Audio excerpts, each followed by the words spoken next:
Please subscribe and don't forget to press the bell icon to get notified whenever we upload a new video.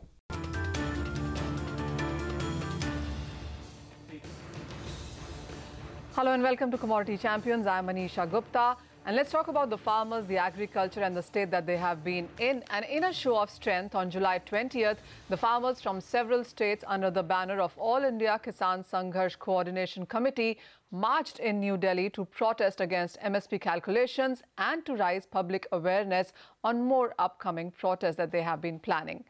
So what is the cause of the farmers' grief? How much has the delayed monsoon impacted the sowing of the Kharif crops?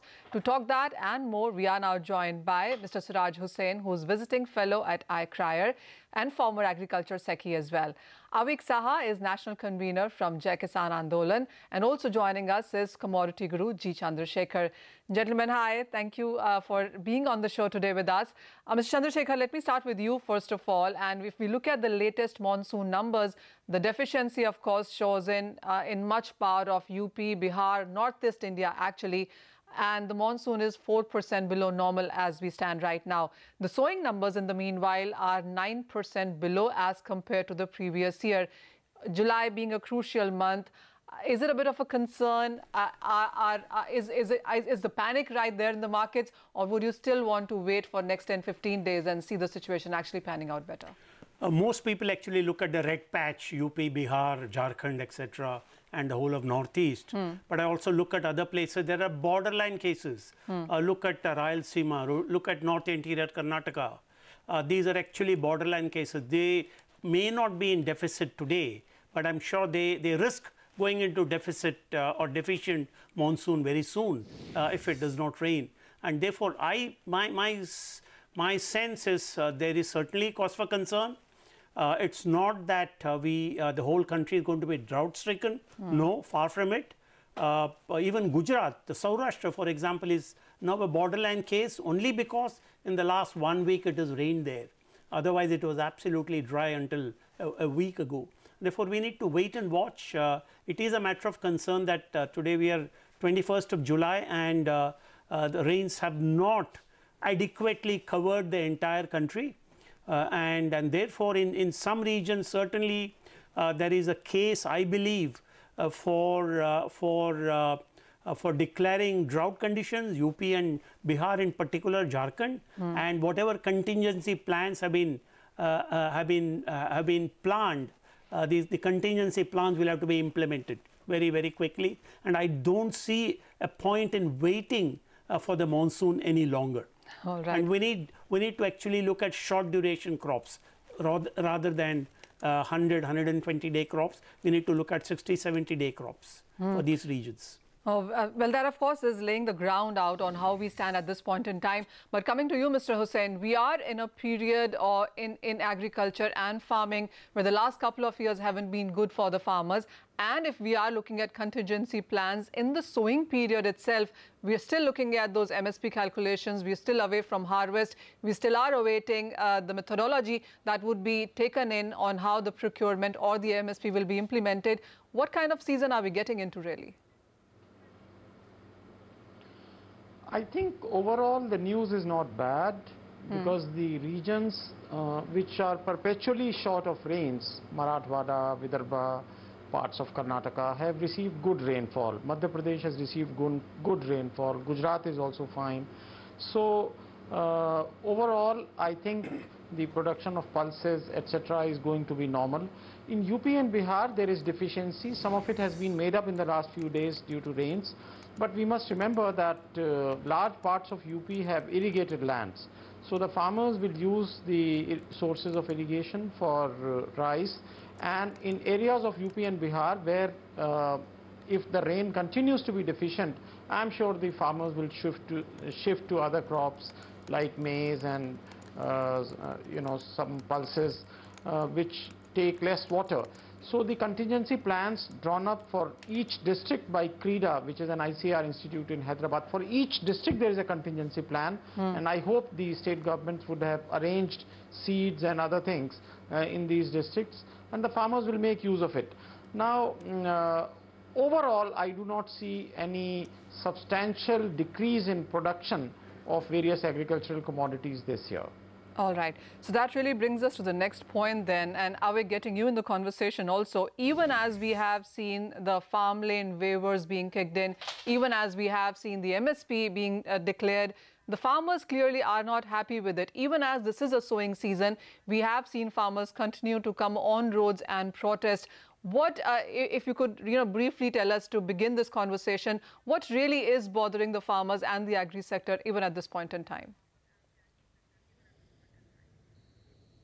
Any discussion on MSP has to be seen from two perspectives. One, is the MSP the correct MSP? And two, whatever is the MSP, will the farmers get it? The protest that you spoke about on 20th is on the first aspect. The MSP declared by the government is basically on the same formula that the previous UPA government was using. And the long-standing demand was to change the formula to what is popularly known as the Swaminathan Commission report's formula of C2. Now, that's one issue. The government and the farmers' organizations will have to sit at some point, I suppose, and decide this. Now, the larger problem and the pandemic is that farmers simply do not get MSP. A, most crops are not covered by MSP. B, even the crops that are covered, 23 odd crops, most farmers don't get MSP on it. So what MSP has become is a manifesto, a poster for political purposes. It doesn't serve the farmers at all. You see, on 1st of February, the finance minister was in Parliament when presenting the budget and said, this Rabi marketing season, we will ensure that farmers get MSP. My organization, I have gone to more than a dozen mandis and farmers did not get it. So this great MSP announcement, historic MSP announcement as the Prime Minister calls it, will be tested in September onwards and mostly in November when the crops are actually harvested. So MSP cannot be a subject of discussion unless MSP is actually received by the farmers and a majority of the farmers. As of now, 6% of the farmers receive MSP, mostly in Punjab, Haryana, the large wheat, rice growing areas. But the greater part of the country is completely in the shadow of MSP and nobody knows anything about MSP. So that is the core issue that this government has to address in an election year. This should, in my opinion, it will become the make and break of the elections that are coming up for Lok Sabha. Point taken. Ms. Chandrshekhar, getting you in the conversation and the same point really, what are the kind of sowing numbers that we are seeing right now for various crops? Because even as there is a debate on how will we really go through that, we do understand that more than 70% rural households are directly or indirectly into farming. Of course, we are still looking at the calculations, and I take Avik's point very well that, the test would only come in by September on how do we see what kind of crops are we standing at and what is the MSP, what is the market price, how are the global situations, because there's too many factors to really take into account. When you look at the sowing trends, the progressive numbers, of course, every week these are updated, and there is usually a lag of a couple of weeks before we get the final number. But even the initial sowing trends are certainly a cause for concern. I said 2 months ago that I expect at least 1 million hectares decline for pulses. That's actually happening. I talked about 1 million hectare decline for cotton. That's happening. Of course, these numbers have to be updated. But I'm quite convinced the acreage numbers for Kharif 2018 in many cases are going to be less than what they were in Kharif 2017. This is number one. And then when you look at the distribution, the spatial and temporal distribution of monsoon so far and the likely behavior over the next month and a half or 2 months, I will be very surprised if the targets, the tentative targets set by the Ministry of Agriculture are met. I am absolutely convinced vis-a-vis Kharif 2017, pulses production is going to decline, cotton production is going to decline, oilseed production is going to decline, maize production is going to decline. Very specific numbers are very difficult. I think it will be a matter of conjecture for me to talk about those numbers. Possibly 2 or 3 weeks from now, we can discuss the possible harvest size. But I am convinced the tentative targets fixed by the Ministry of Agriculture are not going to be met, and the actual crop size will fall short of the target, and of course fall short of what we had last year. All right, so that also doesn't seem like a good news, Yes. but those are a bit of some of the concerns that our panelists really have put out.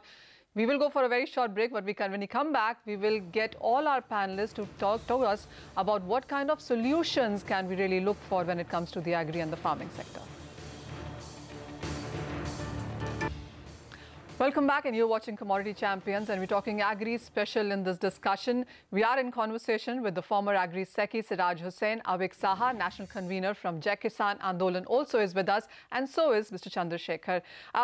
Mr. Hussain, I want to come to you now. We've talked about the sowing numbers, the monsoon, the concerns, MSP, etc. I really want to, in the second half of this program, ask two pointed questions. One, is what has been done until now for the agriculture, farming sector and the farmers' remuneration, is it enough, and what more needs to be done as we in a couple of months will be hitting the harvest season? Actually, a lot of things have been done by the government, but obviously they have not proved to be enough as far as the farmers are concerned. However, I am very clear about one thing, and I would request Mr. Saha and the Swaraj Abhiyan to recognize that governments cannot procure all the commodities at MSP. Whatever one may say, whether it is the ruling dispensation or the opposition, it is not possible, nor is it desirable for the government to procure all the commodities at MSP, which means delivering MSP through procurement is a non-starter. There may be sporadic attempts at procurement of certain commodities in certain states, groundnut somewhere, cotton in some states, wheat and rice in many states. But if we expect that government will procure all the commodities for which MSP is declared, then we are under an illusion. Now, what to do?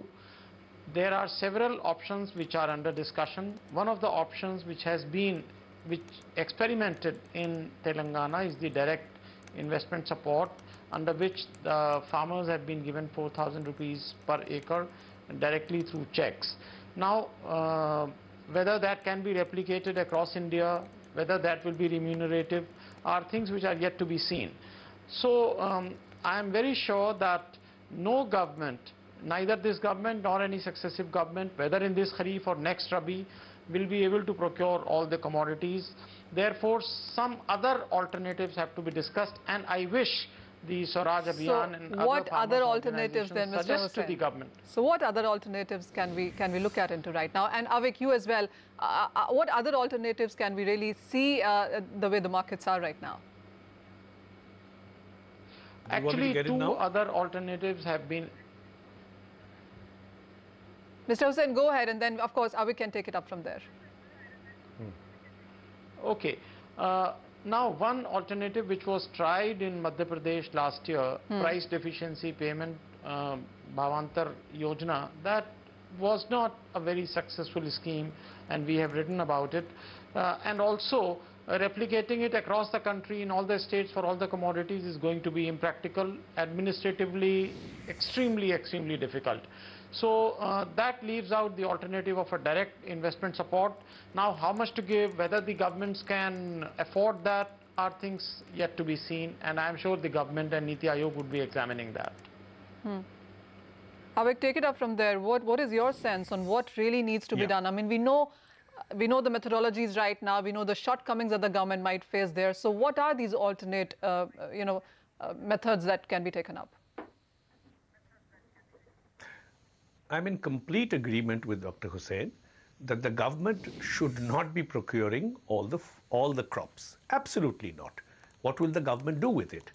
When we look at MSP procurement operations, for the government, that procurement is for meeting the needs of the public distribution system. To that extent, the government purchases, and so far, so good. But you must understand that the market, the agri-market, the regulated agri-market, has a manager, a super manager, that's the government.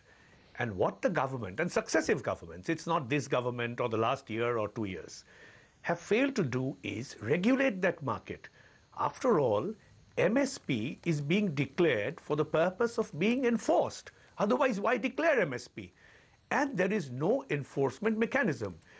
I am unable to agree with Dr. Hussain on the issue of Bhavantar scheme, primarily because the more you pump in taxpayers' money and public resources into this procurement and price deficiency, the more wastage you are likely to incur.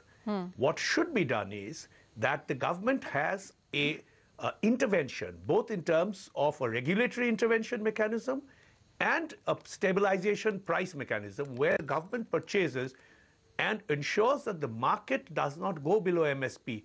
That's not too much to ask for, and that's the government's job. I think that's where the solution lies. The government is failing and refusing to acknowledge failure in regulating the agri-market, and the government has to wake up to its responsibility, and only then will the farmers get what they want. I agree with Hussain once again that the government purchasing everything is not the solution and can never be the solution. But just to take the example of milk in Maharashtra, currently that's a hot topic. Yes. The price fell. The government needed to intercede. The government waited for an agitation before it interceded. Now the government has to become more proactive. And when we discuss solutions, I think that's one of the issues which we need to take up. What is exactly the government's role in food sovereignty, food security, and the agrarian economy of the country? Mr.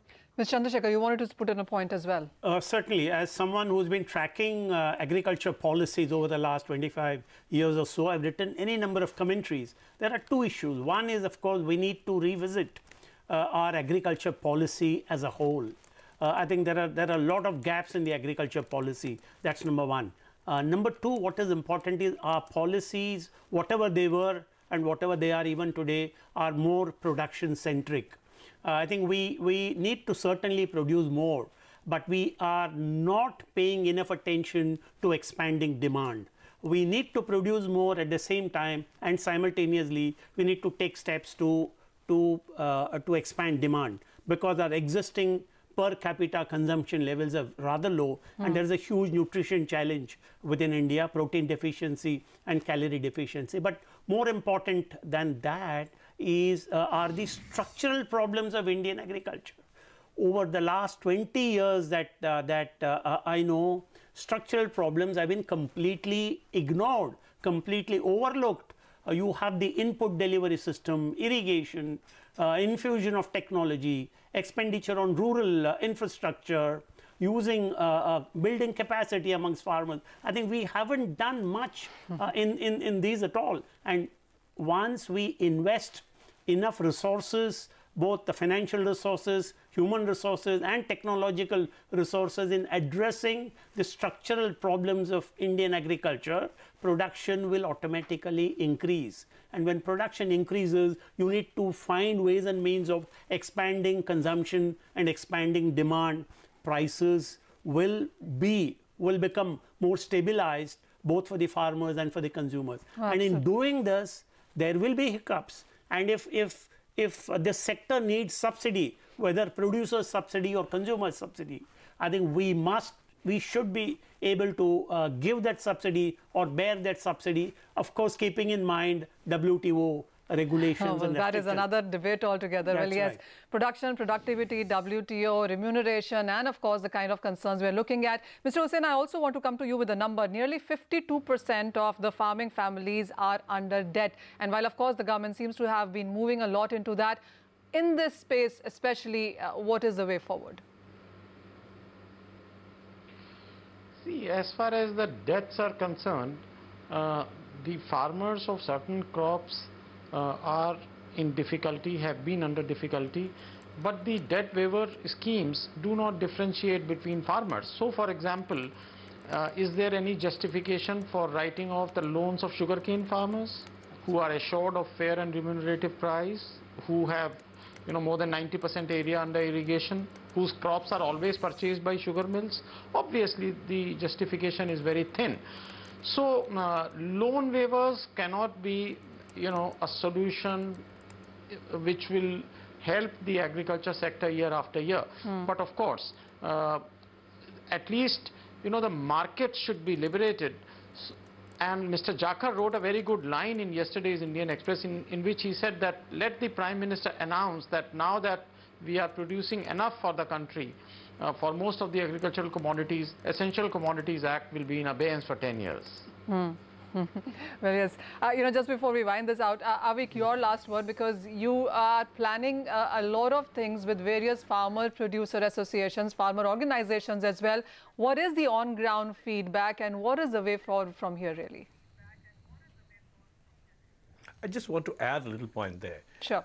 As Mr. Chandrshekhar said, the focus has to be shifted from production into, balanced production, raising of demand. But there's a third aspect, focusing on the producer. Because if you're going to kill the producer, these two aspects will just, magically disappear. And on what Dr. Hussain said, you see, ultimately, the debate cannot be based on loan waiver. Loan waiver is not a solution. It's connected to the price. If farmers get good price, you don't have to waive loans. We just said that one time, raise their price and clean their loan slate and let the market take over after that. Today, it's a skewed market. Now, coming back to what you asked me, what the programs are.